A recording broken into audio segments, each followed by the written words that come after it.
The ship New Sol moved slowly through the dark space near Kepler 442. Captain Do Hyun stood on the bridge, watching the stars through the big windows. His crew of 200 people worked quietly around him. They had been traveling for 3 months, looking for new planets that humans could live on. Do Hyun was a calm man with gray hair and kind eyes. He had been a space captain for 15 years. He loved exploring new places and meeting new people. His crew trusted him completely. "Captain," said Navigator Taemin from his station, "I'm getting strange readings from the long-range sensors. There's something big out there." Do Hyun walked over to look at Taemin's screen. The young man was very good at his job. He never made mistakes with the ship's position or course. "How big?" Do Hyun asked. "Much bigger than us, sir. It's moving this way." Chief Engineer Ji Woo looked up from her workstation. She was a smart woman who knew everything about the ship's engines and systems. "Should I power up the defensive systems?" she asked. Do Hyun thought for a moment. "Not yet. Let's see what they want first. Open communication channels." The alien ship appeared on their screens a few minutes later. It was beautiful and scary at the same time. The ship was twice as long as the New Sol and covered in smooth silver metal that seemed to glow with its own light. Strange patterns moved across its surface like living things. "Incoming message, Captain," said Communications Officer Yoon-ji.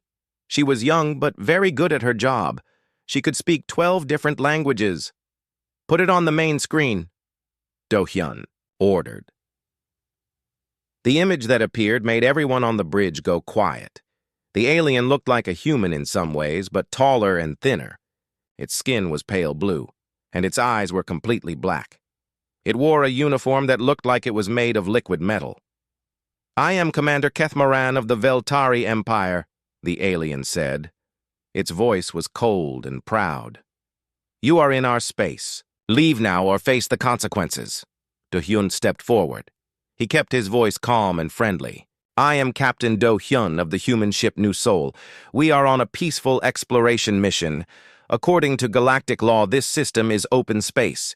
We have the right to be here." The alien's black eyes seemed to grow darker. "Galactic law?" It laughed, but the sound was not happy. "Made by weak species who cannot protect themselves. The Veltari Empire has claimed this system. We do not recognize your primitive laws." Security Chief So Young moved closer to Do Hyun. She was a strong woman who always protected the crew. Her hand rested on her weapon, but she did not draw it.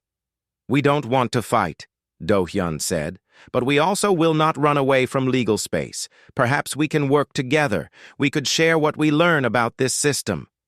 Commander Keth Moran made a sound that might have been laughing. "Share? With humans? You are insects compared to us. Your technology is thousands of years behind ours. What could you possibly offer the mighty Veltari?" The alien leaned forward on the screen. "I will give you 1 hour to leave. If you are still here after that time, you will learn why the galaxy fears our empire." The screen went black. The bridge was quiet for a moment. Then So Young spoke. "Captain, I recommend we prepare for battle.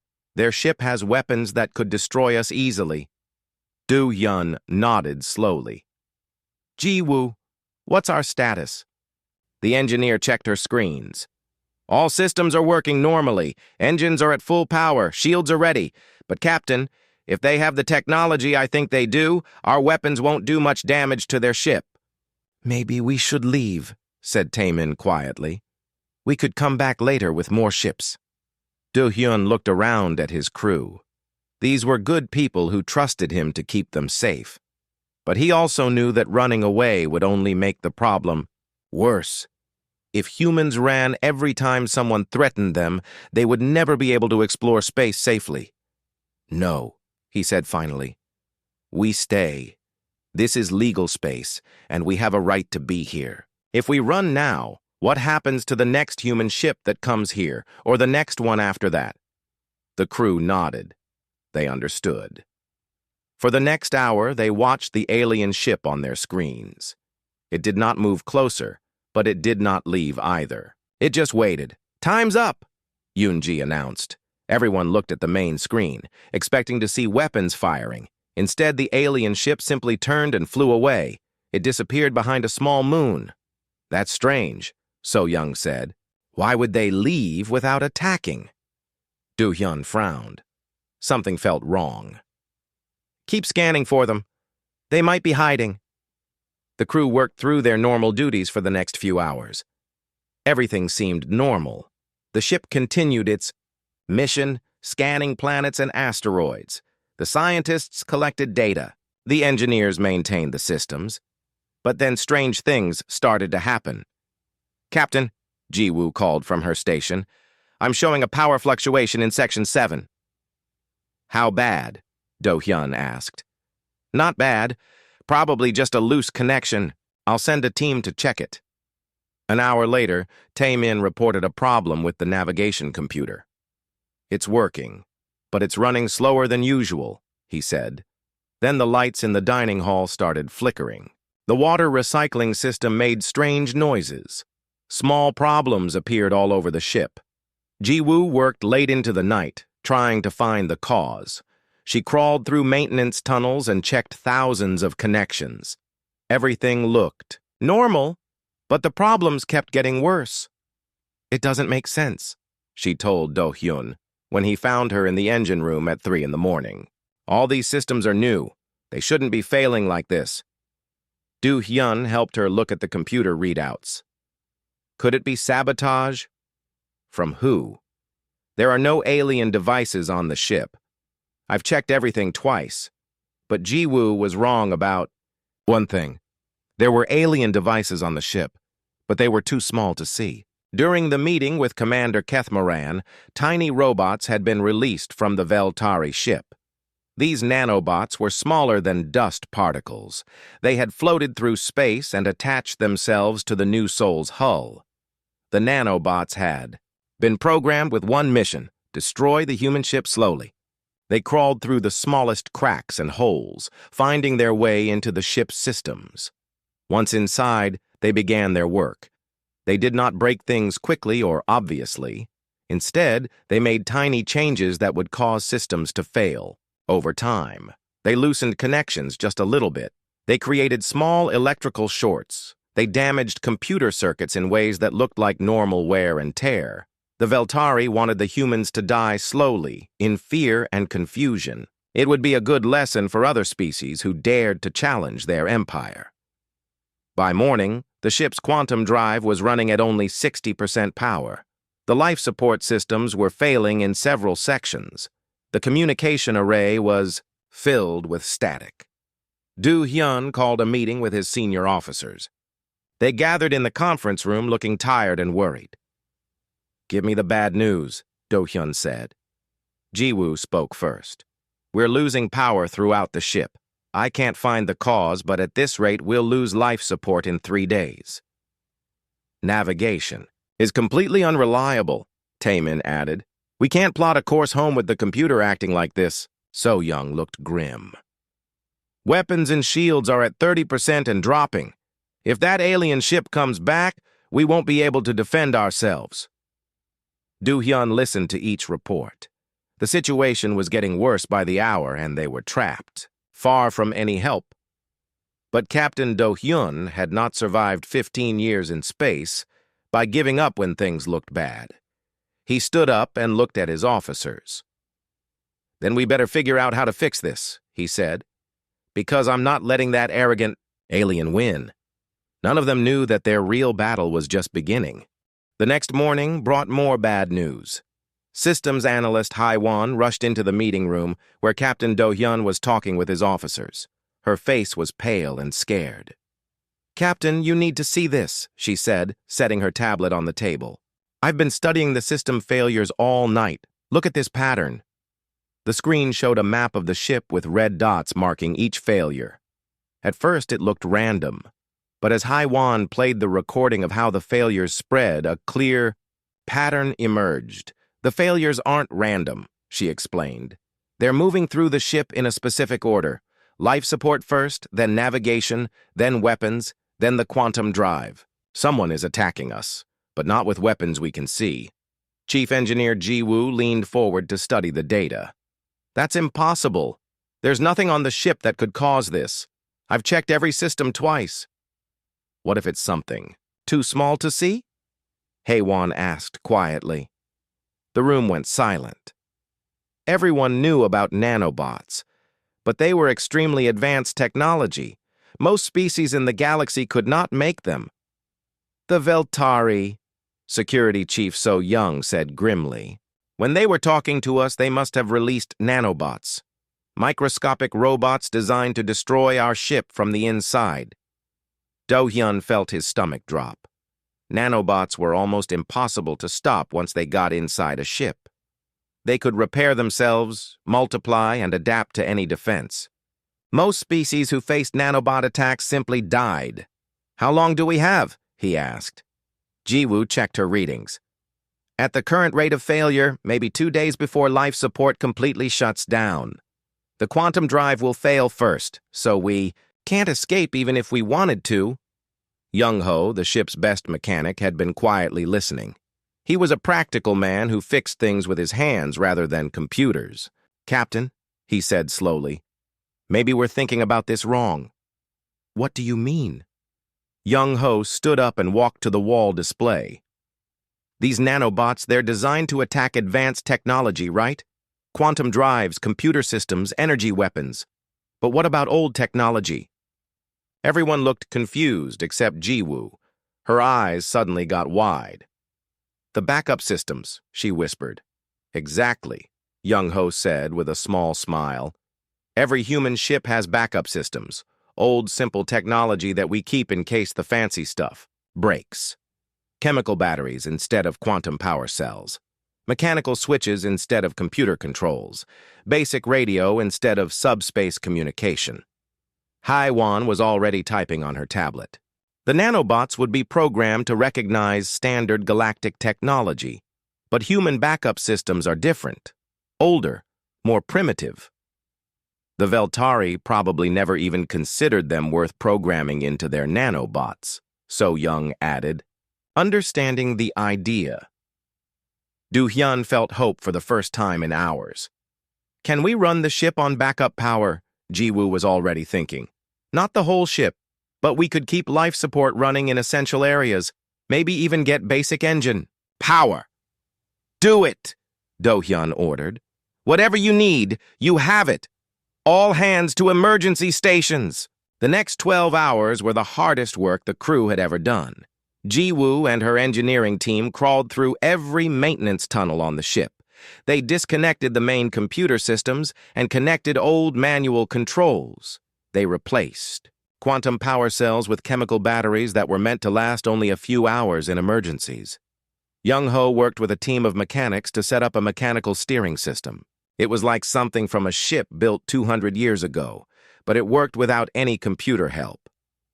Medical Officer Minna helped by organizing the crew into work teams. She made sure everyone got food and rest between shifts. She also started moving medical supplies to the areas that would still have power.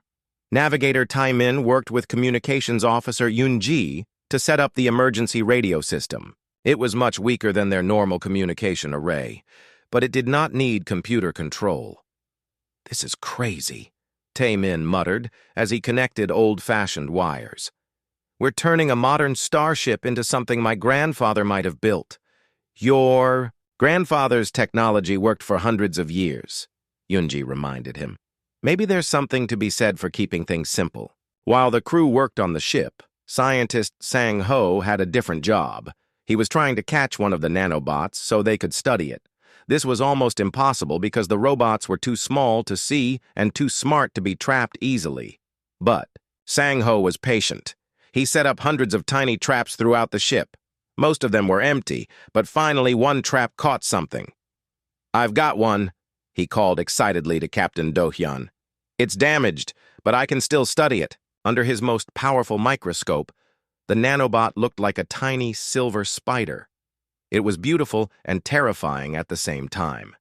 As Sang-ho watched, the robot tried to repair itself, but it was too damaged. "Look at this," he said, calling Mina over to see. "The programming is incredibly complex, but it's also very specific. These nanobots are designed to recognize and attack only certain types of technology." Mina studied the readings. "What kind of technology?" "Standard galactic technology. Quantum computers, antimatter engines, plasma weapons. But look at this. List of what it ignores." He pointed to a section of code. "Chemical reactions, mechanical systems, electromagnetic radiation below a certain frequency. It thinks our backup systems are too primitive to be dangerous," Mina realized. Exactly. The Veltari were so sure of their superiority that they programmed their nanobots to ignore primitive technology. By the end of the day, the new Sol was running on systems that would have been considered ancient by galactic standards. The lights were dimmer. The computers were slower. The engines made noise like an old ground vehicle. But the ship was still alive. "Status report," Do-hyun asked, as his senior officers gathered on the bridge. "Life support is stable in sections. 1 through 5, Ji-woo reported. "We've got basic engine power and manual navigation. It's not pretty, but it works." "The nanobots are still active," Sang-ho added, "but they're not attacking our backup systems. As far as they're concerned, we're no longer a threat." So Young smiled grimly. "Good. Let them think that." Tae-min looked up from his navigation station. "Captain, I've been thinking, if we can get the emergency radio working at full power, we could send a message." "To who?" "We're too far from Earth for a rescue." "Not for rescue," Yoonji said, understanding what Tae-min meant. "For warning. There are other ships in this area, trading vessels, exploration teams, even some military patrols. They need to know about the Veltari threat." Do-hyun nodded. "Do it. Send out a general warning about the nanobots and what happened to us." "Sir," Young-ho spoke up from his position at the manual controls. "There's something else. While we were working on the systems, I noticed something strange. The nanobots aren't just destroying things randomly. They're following a program, but it's a program written by someone who doesn't really understand how humans think." "What do you mean?" Young-ho scratched his head, trying to find the right words. "Well, they expect us to panic when our technology fails. They expect us to make desperate, stupid decisions. But instead, we're calmly fixing things and working around the problems." Hae-won looked up from her computer. "He's right. The nanobots are programmed based on how other species react to this kind of attack. But humans are different." "Different? How?" Do-hyun asked. "We don't give up," So-young said simply. "Other species might surrender when their advanced technology fails, but humans just go back to older technology and keep fighting." Mina smiled. "My grandmother used to say that humans are like weeds. You can cut us down, poison us, or burn us, but we always find a way to grow back." Do-hyun looked around at his crew. They were tired and dirty from hours of hard work. Their ship was running on systems that most aliens would consider junk, but their eyes were bright with determination. "The Veltari made a mistake," he said. "They thought destroying our technology would destroy us, but technology is just tools. The real strength of humanity is up here." He tapped his head. "And in here." He put his hand over his heart. "So what do we do now?" Ji-woo asked. Do-hyun was quiet for a moment, thinking. The Veltari ship was probably still out there, waiting for the humans to die. Commander Keth Moran had expected to find a dead ship by now. "Now we show them what happens when you underestimate humans," he said finally. Over the next few hours, the crew continued to adapt their ship. They learned to work with systems their grandfathers would have recognized. They discovered that simple tools could often do jobs that complex computers had been handling. More importantly, they began to understand their enemy. Each nanobot they caught taught them more about Veltari technology and thinking. The aliens were advanced, but they were also arrogant. They could not imagine that anyone would choose old technology over new. "Captain," Yunji called from the communication station, "I'm picking up a signal, very faint, but it's definitely artificial." "From where?" "The moon where the Veltari ship disappeared. I think they're still watching us." Do-hyun smiled, but it was not a happy smile. "Good. Let them watch. They're about to learn something about humanity that they won't forget." The crew of the New Soul had survived the first attack. Now it was time to fight back. And when humans fought back, they fought to win. Captain Do-hyun stood in the ship's workshop, watching his crew work on what might have been the strangest project in human space exploration history. They were taking apart their own quantum drive, the most advanced piece of technology on the ship. "Are you sure this will work?" he asked Chief Engineer Ji-woo as she carefully removed another component. Ji-woo wiped sweat from her forehead. She had been working for 18 hours straight. "Honestly, Captain, I have no idea, but the theory is sound. A quantum drive creates controlled energy fields. If we reverse the process, we can create a massive electromagnetic pulse." Scientist. Sang-ho looked up from his workbench where he was studying more captured nanobots. "The nanobots are all connected to a control signal from the Veltari ship. If we can disrupt that signal with a strong enough electromagnetic field, it should disable their entire system. And destroy our own ship in the process." Navigator. Taemin pointed out. He was helping with the work even though he clearly thought they were all crazy. "Not if we do it right," Young-ho said confidently. The mechanic was rewiring control systems with the skill of someone who had been fixing things his whole life. "Our backup systems don't rely on computer chips or quantum fields. Chemical batteries, mechanical switches, basic radio, and electromagnetic pulse won't hurt them much." Medical Officer Minna entered the workshop carrying a tray of coffee and food. "You all need to eat something," she said firmly. "I don't care how important this work is. You can't think clearly if you're hungry." The crew paused their work to eat. They had been living on backup power for 2 days now, and everyone was feeling the stress. The lights were dim, the air recycling system made strange noises, and they never knew when the next system might fail. But there was something else in the air, too. Hope. "Captain," Communications Officer Yoonji called from across the room, "I've been monitoring the Veltari signal. They're definitely still out there, and they're getting impatient." "How can you tell?" Do-hyun asked. "The signal is getting stronger." "I think they're moving closer to get a better look at us. They probably expected us to be dead by now." Security Chief So-young smiled grimly. "Good. The closer they come, the better our plan will work." Systems Analyst Hae-won looked up from her computer. She had been working on a special project that Do-hyun had given her. "Captain, the fake telemetry is ready. I can make our systems look like they're failing even faster than they really are." "Show me," Do-hyun said. Hae-won's screen displayed what looked like a ship in its final death throes. Life support was supposedly at 5%. The engines were supposedly offline. Emergency power was supposedly failing throughout the ship. "This is brilliant," So-young said, studying the fake data. "It looks like we have maybe 6 hours before everyone on the ship dies." "The Veltari will want to watch," Do-hyun said. "They'll want to see how humans die when their technology fails. They'll come close enough to scan us and record everything. And that's when we hit them," Ji-woo said with satisfaction. The plan was dangerous and complicated, but it was also typically human. Instead of trying to match the Veltari's advanced technology, they were using the aliens' own arrogance against them. The crew spent the next few hours preparing their trap. They needed everything to look perfect. The ship had to appear to be dying while actually being ready for battle.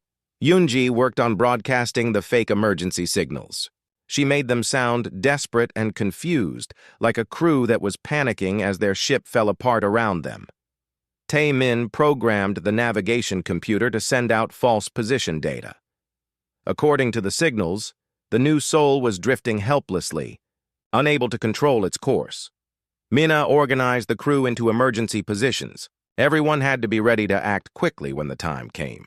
But they also had to stay hidden so the Veltari wouldn't realize the ship was still fully operational.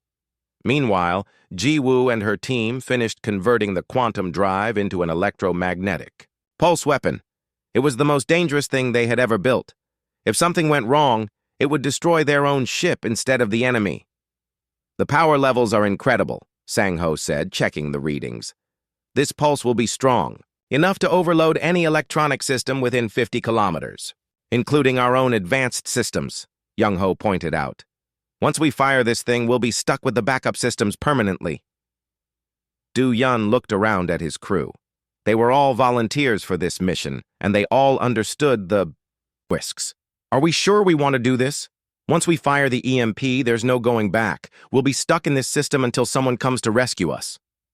Captain, So-young said firmly, the Veltari attacked us without warning. They tried to murder 200 innocent people just to send a message to other species.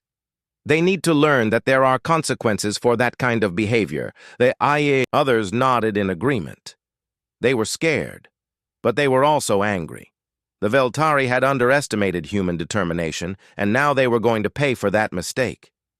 Yunji, start broadcasting the emergency signals, Do-hyun ordered. Make it sound like we're in our final hours. Yunji's voice became weak and frightened as she sent out fake distress calls. This is the human ship New Seoul, she broadcast. Our life support is failing. Our engines are dead. We need immediate assistance. Please, if anyone can hear this. We have 200 people on board and we're running out of time. The signals went out on all frequencies, including the ones they knew the Veltari were monitoring. Within an hour, they detected movement from behind the moon where the alien ship was hiding. They're coming, Tae-min reported from his navigation station. Moving slowly, probably scanning us as they approach. Let them scan, Do-hyun said. Haewon, make sure they see exactly what we want them to see. Haewon's fingers flew over her keyboard, adjusting the fake telemetry. According to the data the Veltari would be receiving, the New Seoul was a dead ship, with only emergency power keeping a few systems running. The alien ship appeared on their screens an hour later. It moved with the confidence of a predator approaching, wounded prey. The beautiful silver vessel came closer and closer, its sensors scanning the human ship. They're within optimal range, Jiwoo reported from the weapon she had built. The EMP will reach them easily from here. Wait, Do-hyun said, calmly. Let them get closer. I want to make sure they get the full effect. On the main screen, they could see the Veltari ship taking detailed scans of their vessel. Commander Keth Moran was probably studying the data, learning exactly how his nanobots had destroyed the human ship. Incoming communication, Yunji announced. Put it through, Do-hyun ordered. Commander Keth Moran's face appeared on the screen. The alien looked pleased with himself. So, Captain Do-hyun, he said in his cold voice, how do you feel now? Your advanced human technology has failed you just as I predicted. Do-hyun said nothing, letting the alien continue. You should have left when I warned you, Keth Moran continued. Now your entire crew will die slowly in the darkness of space, but do not worry. We are recording everything.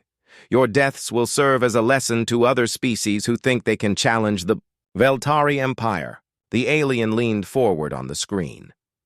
I am curious, though. How does it feel to know that your own arrogance killed your crew?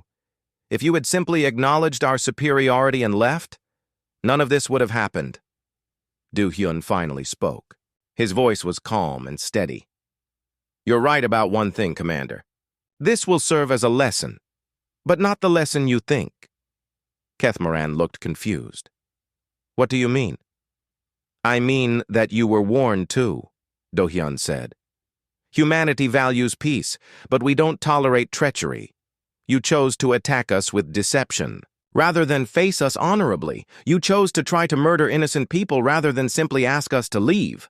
The alien's expression began to change as he realized something was wrong. Do-hyun continued speaking, his voice growing stronger. You made the mistake of thinking that destroying our technology would destroy us. But you don't understand what humans really are. We're not our technology, Commander. We're our determination. We're our ability to adapt. We're our refusal to give up even when everything seems hopeless.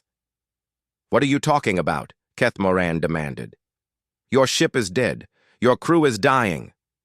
No, Do Hyun said simply. We're not.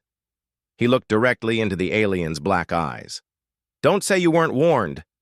Then he nodded to Jiwoo, who was standing ready at the weapon controls.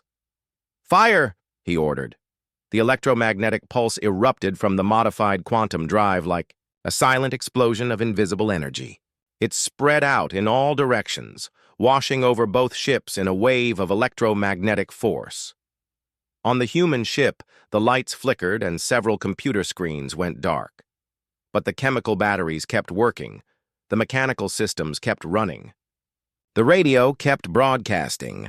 On the Veltari ship, every electronic system died at once. The beautiful silver hull went dark. The graceful movement stopped. The ship began to drift helplessly, just as the humans were supposed to have done. EMP successful, Jiwoo reported with satisfaction. Their ship is completely dead. Are they alive? Minna asked. As a doctor, she was concerned about the alien crew even though they had tried to kill her friends. Probably, Sang-ho said, checking his instruments. The Veltari ship floated dead in space, its beautiful silver hull now cold and dark. Inside the new Seoul, Captain Do Hyun watched his crew work with quiet pride. They had done the impossible. Life signs confirmed on the alien vessel. Medical. Officer Minna reported from her scanner. They're alive, but their ship has no power at all. Good, Do Hyun said. Even though they tried to kill us, we're not going to let them die out there. Security Chief So Young looked up from her station.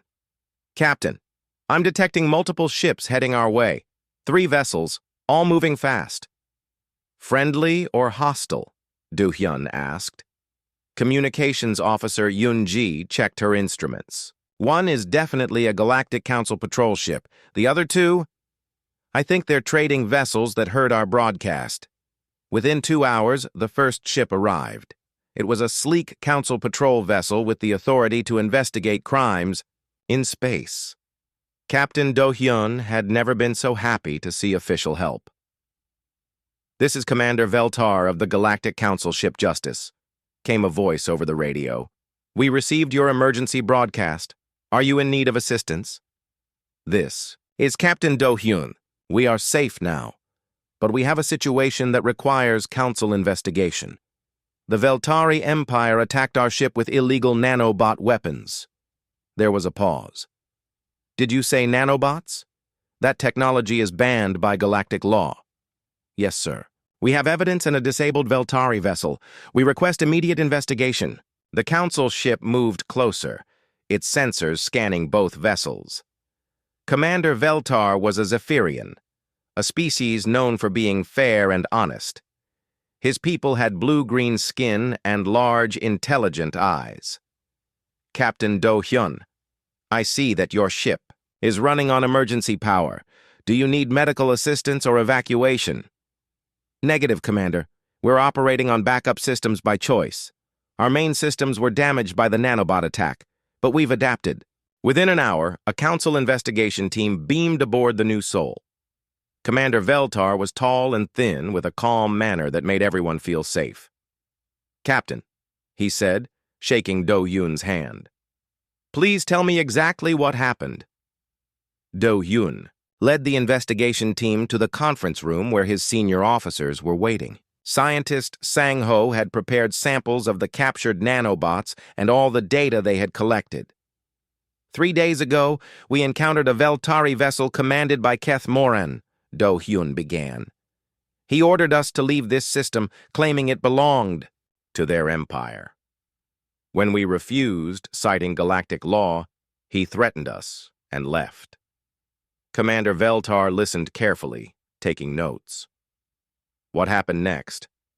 Chief Engineer Jiwoo spoke up. Our systems began failing all over the ship. At first, we thought it was just bad luck, but the pattern was too organized. We discovered nanobots throughout our ship. She showed the commander samples of the tiny robots. They were designed to destroy our technology slowly, making it look like natural failures. Nanobots, Commander Veltar said grimly. These have been illegal for 50 years. Too many innocent people died before we banned them. Systems analyst Hei Wan pulled up her data on the main screen. The nanobots were programmed to attack standard galactic technology, but they ignored our backup systems because they considered them too primitive to be dangerous. So you survived by using older technology? The commander asked. More than that, Young-Ho said with pride. We used their own arrogance against them. They expected us to panic and die when our advanced systems failed. Instead, we adapted and fought back. Commander Veltar looked impressed. How did you disable their ship? Jiwoo smiled. We converted our quantum drive into an electromagnetic pulse weapon. When they came close to watch us die, we hit them with an EMP that knocked out all their systems. Brilliant, the commander said, and very typically human, if I may say so. Navigator Taemin looked curious. What do you mean? Humans have a reputation in the galaxy, Commander Veltar explained. Most species try to match their enemy's technology. Humans find ways to turn that technology against itself. Over the next few hours, the investigation team collected evidence from both ships. They found the nanobots throughout the New Sol. They scanned the disabled Veltari vessel and confirmed that it had been carrying illegal weapons. More importantly, they recovered the computer records from the Veltari ship that showed this was not their first attack. Commander Keth Morin had used nanobots against 7 other species in the past year. This is worse than we thought, Commander Veltar told Do-hyun privately. The Veltari have been systematically attacking weaker species and stealing their technology. You're the first ones to fight back successfully. What happens now? Do-hyun asked. The Veltari crew will be arrested and put on trial. Their empire will face serious consequences. And your crew will be honored as heroes. Do-hyun shook his head. We're not heroes, Commander. We're just people who refuse to give up. That's exactly what makes you heroes, the commander replied. The second ship to arrive was a trading vessel captained by a friendly species called the Korathi. Captain Zimbel was a large, furry creature who looked like a cross between a bear and a lion. Captain Do-hyun, he called out cheerfully as he came aboard. The whole sector is talking about what you did. You defeated the mighty Veltari with ancient technology. We defended ourselves, Do-hyun corrected. Nothing more. Nothing more? Captain Zimbel laughed, a sound like rumbling thunder. My friend, you have given hope to every small trading vessel in the galaxy. The Veltari have been bullying peaceful ships for years, and no one could stop them. The third ship to arrive brought even more interesting news. It was another human vessel, the exploration ship Busan, commanded by Captain Lian. Do-hyun! She called out as soon as the communication channel opened. Earth Command is going crazy! Your message has been broadcast all over human space. Every ship captain is asking for details about your anti-nanobot techniques. It wasn't really anti-nanobot, Do-hyun explained. We just used technology the nanobots were programmed to ignore. Exactly. You proved that our backup systems aren't just emergency equipment. They're a tactical advantage. Earth Command wants to standardize your modifications on every human ship. This news made Do-hyun uncomfortable. He had never wanted to be famous or start a revolution in ship design. He had just wanted to keep his crew alive. But systems analyst Hei Wan was excited. Captain, don't you see what this means? We've shown that humans don't have to compete with alien technology on their terms. We can use our own methods. Our own strengths, Communications Officer Yunji added. Adaptability, creativity, refusal to give up. Medical Officer Minna smiled. My grandmother was right. Humans really are like weeds. We grow in places where nothing else can survive. While the humans celebrated, the investigation team was interviewing the Veltari crew. Commander Keth Moran had been rescued from his ship and was now in custody aboard the council vessel. Commander Veltar came to see Do-hyun after the interview. "The Veltari commander wants to speak with you," he said. "Why?" "He says he has information about threats to the galaxy that humans should know about." Do-hyun was suspicious. "What kind of threats?" "Ancient enemies, according to him. Species that have been sleeping in the dark between stars. He claims that by defeating the Veltari, you've made humanity visible to much more dangerous foes." Do-hyun thought about this. "Sounds like he's trying to scare us into letting him go." "Maybe. But the Council takes all threats seriously. Will you speak with him?" Do-hyun nodded. "Bring him over, but keep him under guard." An hour later, Commander. Keth Moran was brought to the new Sol in restraints. The proud alien looked different now. His uniform was wrinkled, his pale blue skin was darker, and his black eyes seemed frightened. "Captain Do-hyun," he said formally, "I request to speak with you privately. Anything you say can be said in front of my officers and Commander Veltar," Do-hyun replied. Keth Moran looked around the room at the human faces watching him. "Very well. You have won this battle, but you have made a terrible mistake." "What mistake?" So Young asked. "You have announced to the galaxy that humans are dangerous, that you can defeat advanced technology with primitive methods. There are ancient powers in the dark spaces between stars who will see this as a threat." Scientist Sang-ho frowned. "What ancient powers?" "Species that were old when the Veltari Empire was young. They sleep in the cold dark, waiting for threats to emerge. When they learn about humanity's victory here, they will wake up." Do-hyun studied the alien's face. Keth Moran seemed genuinely frightened, but it was hard to tell if this was real or just another trick. "Even if that's true," Do-hyun said finally, "what would you have us do? Let you murder innocent people? Run away every time someone threatens us?" "Yes," Keth Moran said desperately. "You should have died quietly in space. Now you have made humanity a target for forces beyond your understanding." Do-hyun stood up and looked down at the alien commander. When he spoke, his voice was calm but firm. "Commander Keth Moran, you made the same mistake that these ancient powers will make if they exist. You thought that because we use simple technology, we are simple people. You were wrong." He leaned forward. "If there really are ancient threats out there, then the galaxy needs defenders who can think in new ways.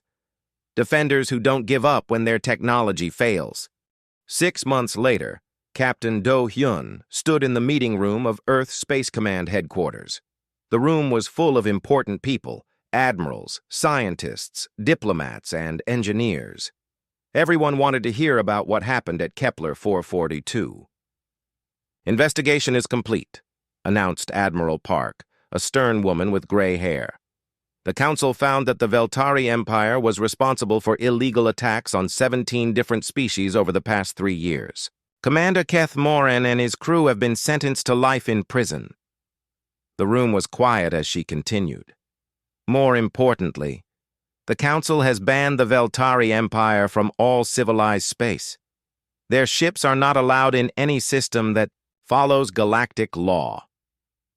Chief Engineer Ji-woo sat next to Do-hyun. She looked tired but happy. For the past 6 months, she had been working with Earth's best engineers to improve human ship designs based on what they learned from fighting the nanobots. "The hybrid system works perfectly," she reported to the room. "We keep all our advanced technology, but we also have complete backup systems that can run the ship if the main systems fail. Every human ship being built now uses this design." "Admiral..." Park nodded. "What about the nanobots?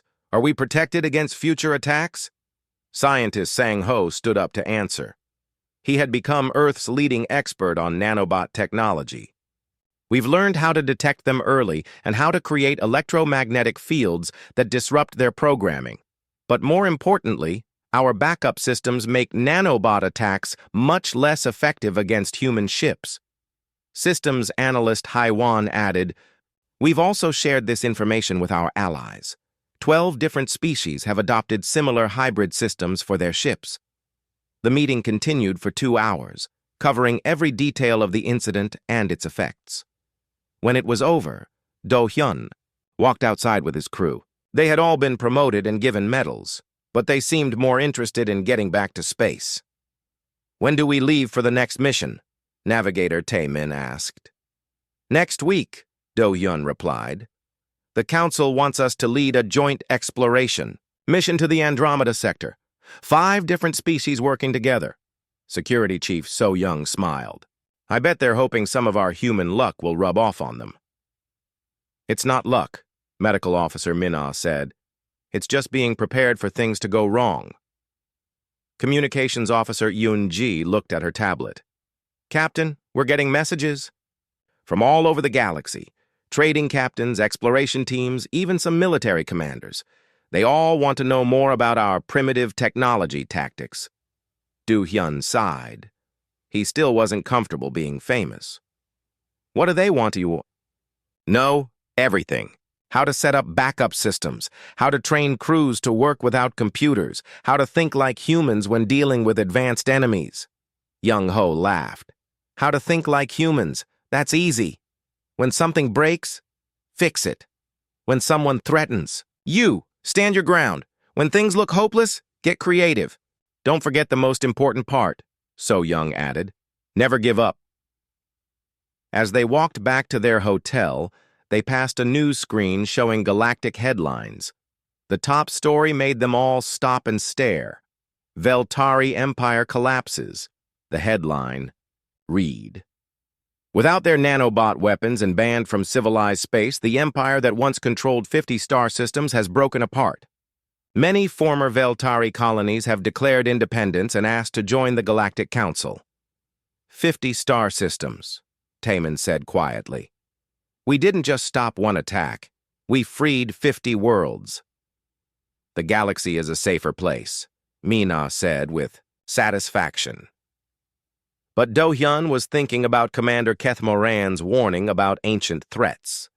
In the 6 months since the battle, there had been strange reports from the edge of known space. Ships going missing, colonies losing contact with the outside galaxy. Things that might be coincidence, or might be something more. "Captain," Yoon-ji said, reading his expression, "you're worried about what the Veltari commander said, aren't you? About ancient enemies waking up?" Do Hyun nodded slowly. "The Council is investigating the reports from the outer systems. So far, they haven't found anything definite. But you think he was telling the truth," Sang-ho finished. "I think he believed what he was saying. Whether it's true or not, we need to be ready." So Young put her hand on his shoulder. "Captain, if there really are ancient enemies out there, they'll make the same mistake the Veltari made. They'll think humans are weak because we use simple technology. And they'll be wrong," Ji-woo added firmly. "Let them come," Young-ho said with confidence. "We'll show them what we showed the Veltari. Human technology isn't our strength. Human spirit is our strength." 3 days later, the crew of the New Soul was back in space. Their ship had been completely rebuilt with the new hybrid systems. It looked the same from the outside, but inside it was both more advanced and more primitive than before. The bridge had quantum computers and mechanical backup controls side by side. The engine room had antimatter reactors and chemical batteries working together.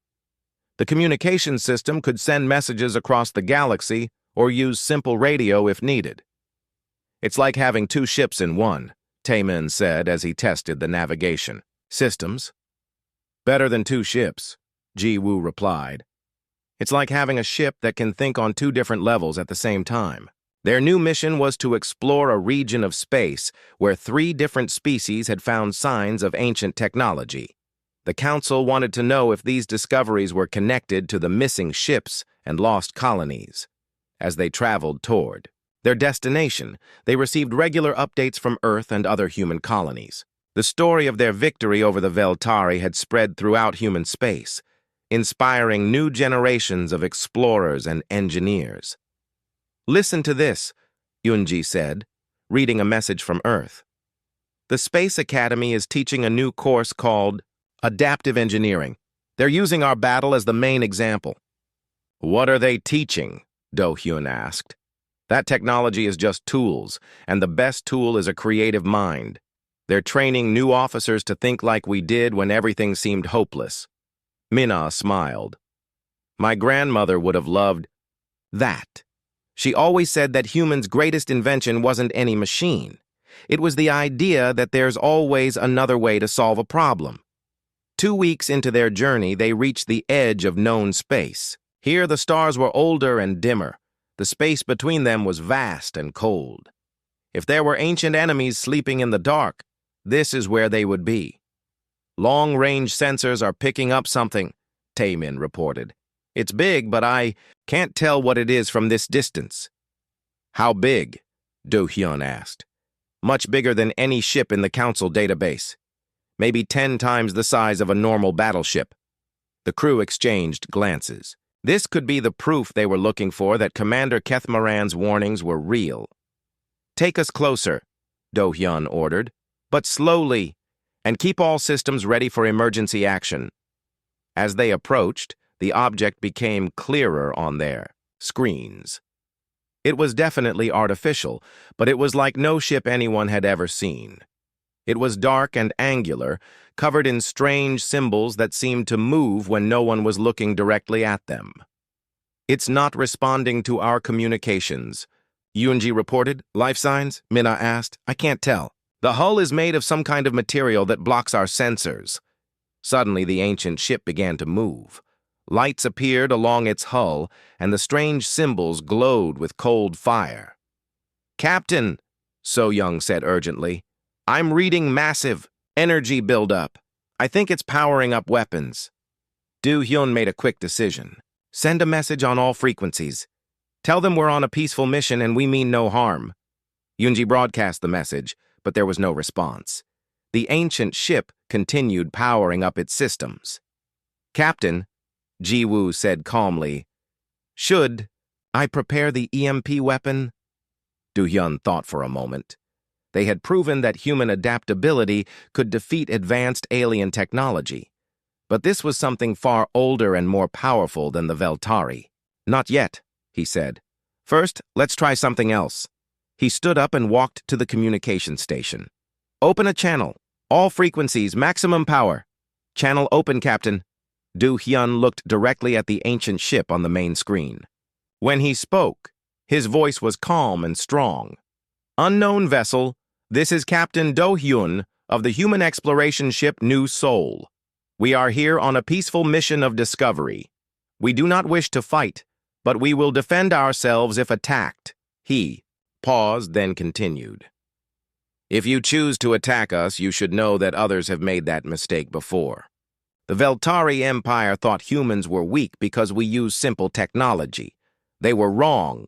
Our strength doesn't come from our machines. It comes from our refusal to give up, our ability to adapt, and our determination to protect innocent people." The ancient ship stopped moving. Its weapons powered down slightly. Do-hyun continued. "We seek knowledge and friendship with all intelligent species, but we will not be bullied or threatened.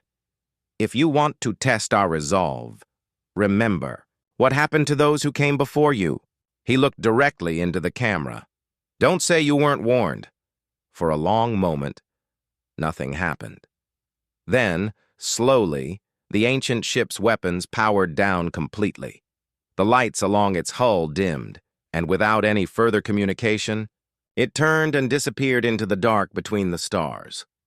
"Well," Young-ho said after a moment of silence,